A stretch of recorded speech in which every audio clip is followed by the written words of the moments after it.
If your Kia Sportage CRDI engine has stopped running and is displaying the following fault code, then this could be the reason why.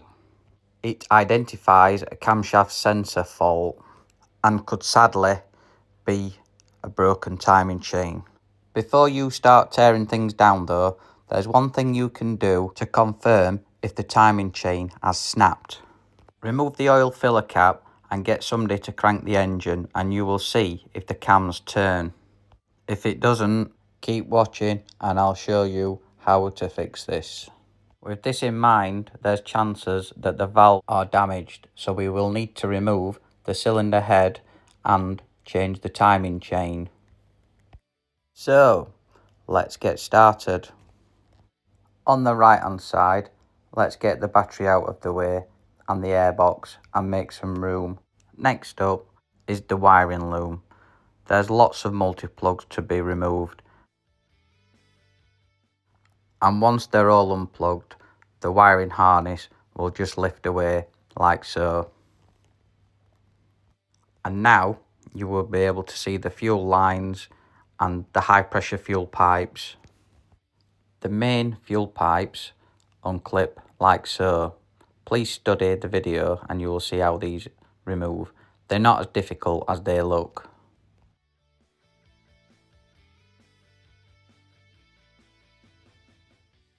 Then it's the leak-off pipe.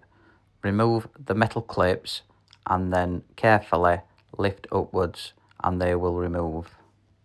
After this, it's the high pressure fuel pipes. But don't fully remove these, I'll show you why in a second. Remove the injector clamp bolt, then reposition the injector pipe and use this to help you free the injectors off.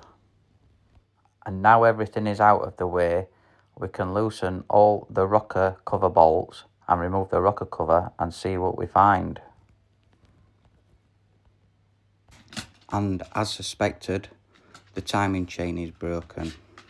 This is definitely going to be an expensive repair. It is almost highly likely that the valves will be damaged, so the cylinder head will have to come off. So to continue, we will remove the coolant manifold. There's about 7 or 8 bolts that need unbolting. This component doesn't need removing though, and won't release until the inlet manifold has been removed and the EGR cooler unbolted. And in order to remove the manifold, the EGR pipe seen here needs removing, and then the coolant hose that runs on the underside of the manifold will need removing. Then you will be able to access the bolts on the inlet manifold.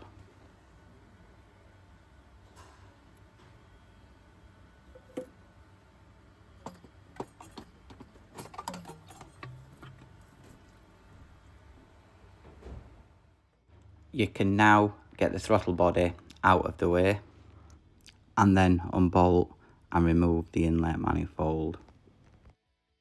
You can see some of the bolts on the underside here and can get on them using a couple of short extensions.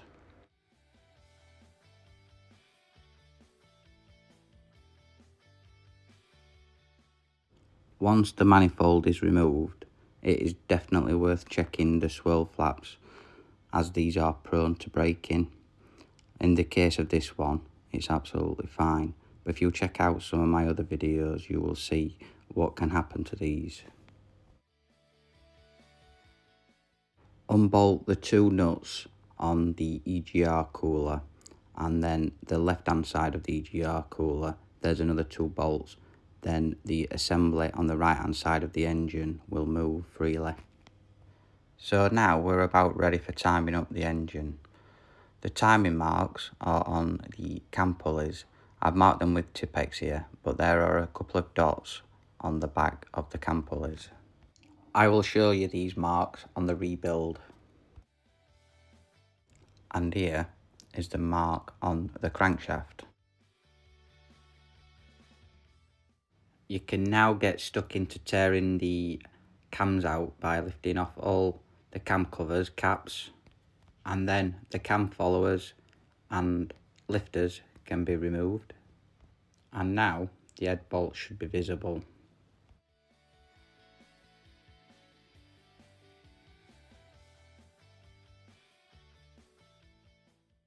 So now everything's off most of the engine, we just need to remove the DPF.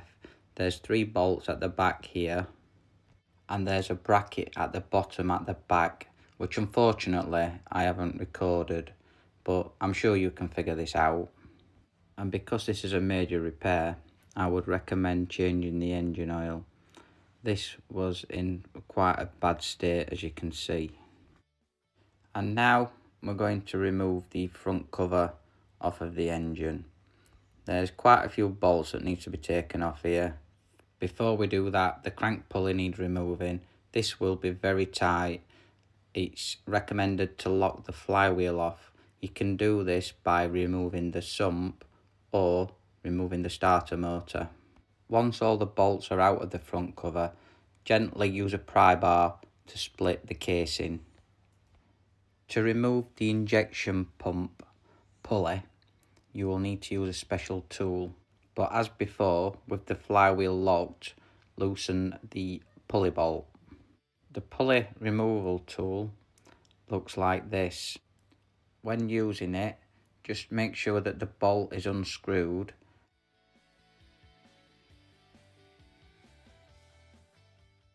Then insert the threaded part into the pulley until tight, and then using 2 spanners, one to hold the tool and one to tighten the central part, and then once it is tightened up, it will pop off the pulley off of the injection pump.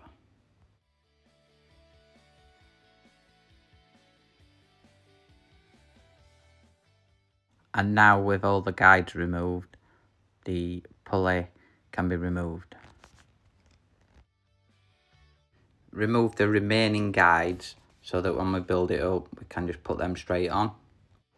And now you should be at the stage where you're ready to remove the cylinder head.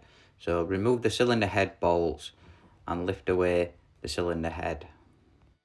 The cylinder head will need to go to an engineering centre, so you will need to remove the exhaust manifold and strip off any other items on the cylinder head so that this can be correctly pressure tested and skimmed. Meanwhile, once the cylinder head is being repaired and skimmed and pressure tested, we need to ensure that all the cylinder head bolts holes are clean and dry, and all the remaining surfaces are clean and ready for reassembly, including the inlet manifold, as these tend to get carboned up, as you can see here.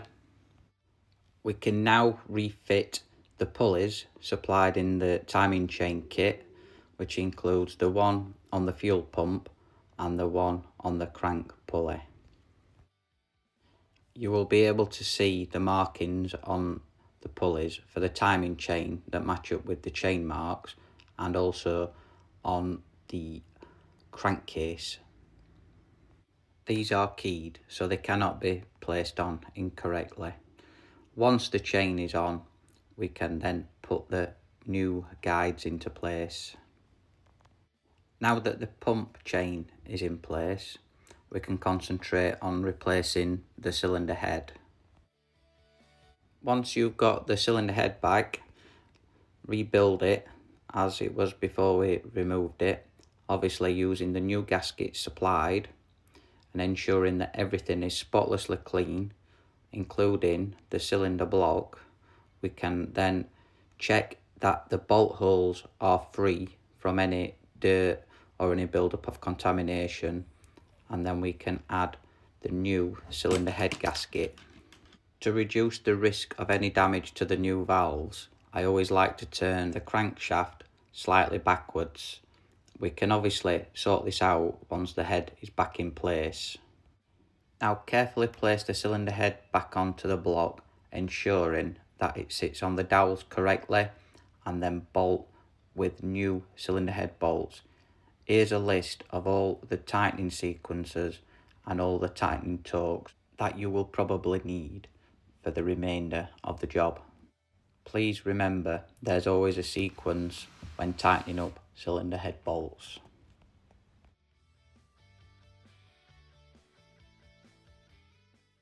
And all that remains to do is to rebuild everything in reverse order. I'm not going to go into too much detail, but here's a few clips for you while I rebuild this engine.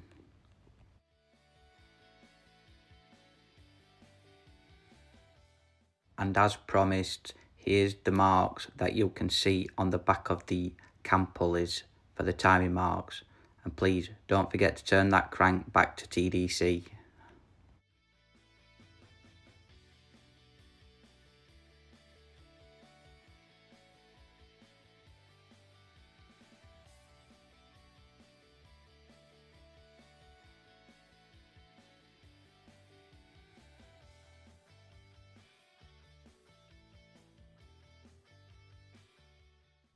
And here's a quick tip, don't forget to match up all the guides to ensure that they fit in the right place.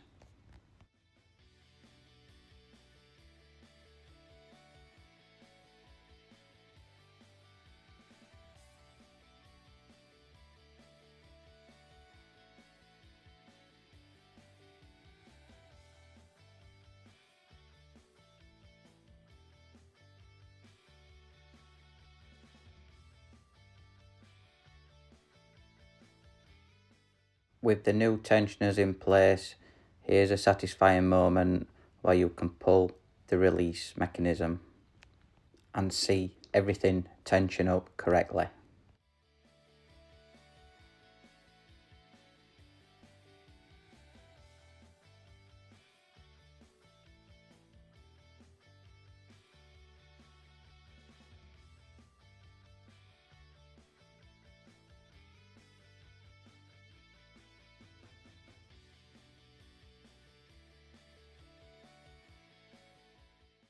Place some fresh sealant on the front cover and rebolt it all up, then get the crankshaft pulley back in place and tightened up, and then, as always, turn the crankshaft 2 full revolutions and make sure that the crank pulley times up on the notch on the front cover and on the back of the cams.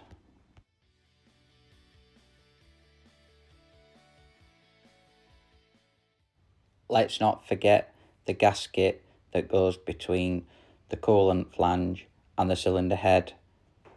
It's definitely looking more like an engine again now. Make sure you replace the copper washers on the injector seals, as these can become a problem on modern day diesel engines.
And we're finally here.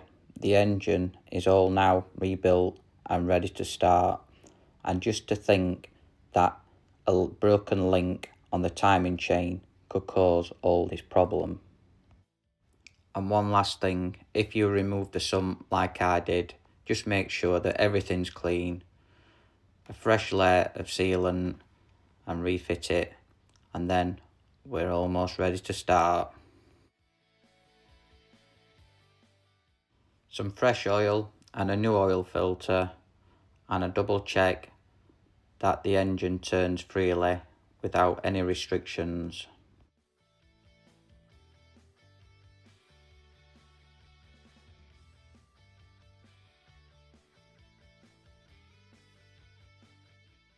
And I know you will have forgot the belt routing for the serpentine belt, so here it is. And let's make sure that the cooling system's full.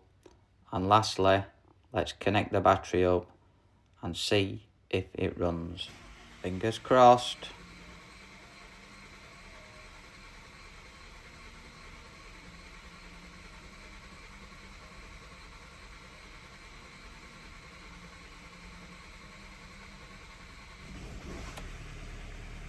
And there it is. She's running nice and sweet. All that's left for me to say is I hope you enjoyed the video. I hope this helped you with any insights you may have had with the job. If there's any information that you would like to know, please leave a comment below and I'll try my best to help you out. This has been How to Fix It. Thanks for watching, and don't forget to check out these other Hyundai videos. We'll see you there.